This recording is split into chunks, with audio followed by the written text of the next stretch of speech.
Hello ladies and gentlemen, this is your one and only Paisa. Today I'm going to be talking some of the buildings to be working on for you to benefit from the game as much as possible. So just a FYI, on my last video I talked about the troops that we have, the 4 types of different troops. So right now I'm going to be talking about some other buildings like the embassy. The embassy is something that you're going to want to have. So is the war hall.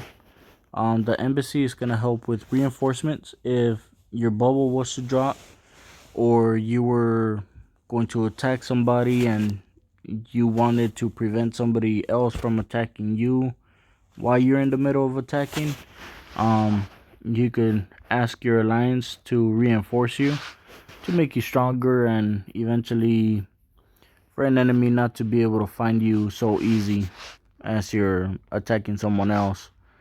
Or if your bubble drops, they could send reinforcements as well, just so they could make the enemy hesitate a little bit from attacking you until you're able to log back in and get your bubble back up. So the higher your embassy level is, the higher you're going to be able to be reinforced in. So as you can see right here, I'm level 30, so I'm able to receive 5 million in reinforcements. Also, this helps with your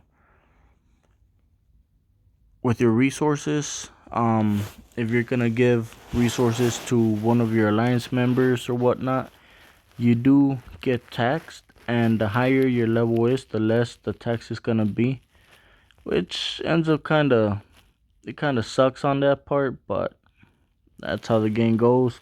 I rather send boxes rather than sending them through here because of the tax rates. But that's one of the buildings that's very important that you're gonna need to work on. Also, a war hall. War hall's gonna be for the rally capacity.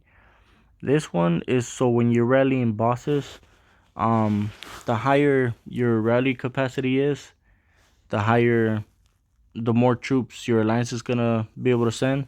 Like this individual right here in the middle, he's able to get 9,400,000 in his rally capacity. Up to you see some other ones with 3 million, 3 million.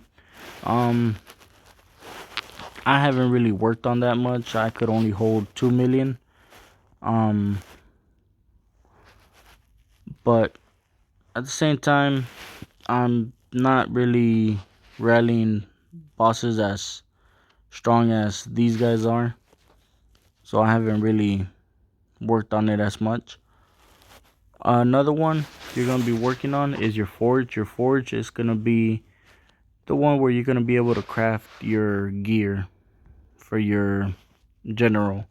Obviously the higher your forge is, then the stronger the gear you're going to be able to forge. That's something that you're going to have to work on. Get the materials by killing bosses, and eventually once you get enough, then you'll be able to forge different types. And once you get these, then you will be able to, as you can see right here, you'll be able to 5-star them as well, just to make that gear stronger as well. So that's one thing. That's another building that you're going to want to work on. Market, it's your black market. You'll be able to get resources, gear, whatnot. Usually I don't touch anything that has the gem unless it's the resources that I could get. I'll just get from there. You would also be able to tax depending on your level of the building. The more you'll be able to tax on that. If you see, so see right here, I'll get free tax times. I'll get 9 of them. So that's just a little resource bonus that you end up getting as well. The N is another important one that you're going to want to work on. This is where you're going to be getting your good generals. You're going to have some historic generals like this one right here that you see, Khan. You click on him, he's cost 30 million gold, and you're going to see his attributes that he has, his base stats. And if you want to see what he's good for, you just click on portraits and then you look for the general.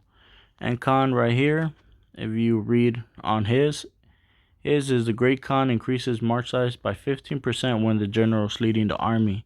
So when you're gonna use this general, let's say, as you see down here, if you look down here on the troop amount, it's 792,000. So let's say I want to use Khan. As it states right here, he increases march size by 15% when general is leading the army. So it goes from 792,000 to 803,000.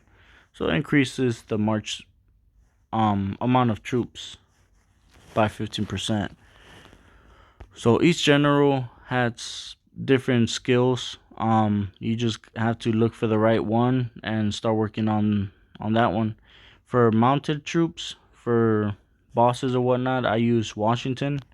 As you can see, increases mounted troops attacks by 35% when generals leading the army. And obviously, like I said in my last video, if you're going to be doing boss rallies, then the mounted troops are the ones that you are going to want to use. Another one is the hospital. Just in case on the hospital, if let's say you get attacked and you lose the defense on that, then all your troops will be going to the hospital. Now the hospital does have a capacity. Once the capacity is full, the rest of the troops will die. Once they die, you will not be able to heal them. You won't use them ever again. And the only thing is to recover and retrain all those troops once again. So it's be very important to get your hospital up high as much as you can. This one's still kind of low, still working on it, but I rarely drop the bubble as well, so I'm not too worried about that. Another one is the rally spot. The rally is where you will be attacking. The higher your rally spot is, the more you're going to be able to send a march. So, like we were saying earlier, I'm able to send 792,000 right now. So that's a pretty strong one. Another one to work on will be the shrine. The shrine, you will be getting prestige and experience on your monarch. The prestige is something that you're going to want to work on, because the higher the prestige, then the more benefits you're going to get from here. You're going to start with being a knight, which being a knight, you will get all these benefits. You will be able to get another subordinate city capacity, march size increase, march speed, etc., etc. You go to the other one. Once you get enough prestige, Baron, now your subordinate cities will increase to 2, and training speed to 10%, march speed 10%. So the higher your prestige is, then the more benefits you're gonna get out of it. Another thing, like I said, will be the monarch. The monarch is this guy right here that you would want to work on. Eventually he gets harder to level up once he gets higher and higher. And academy is going to be very important as well. Academy is where you're going to be researching your stats, and depending on your playstyle, you're going to be either maxing out your defense, your military, and you're also going to want to go for your medical. Whether you go military or defense, medical is going to be a top priority as well. So it's always going to be between these three. and eventually from time to time just work on the advancements for your resources or whatnot.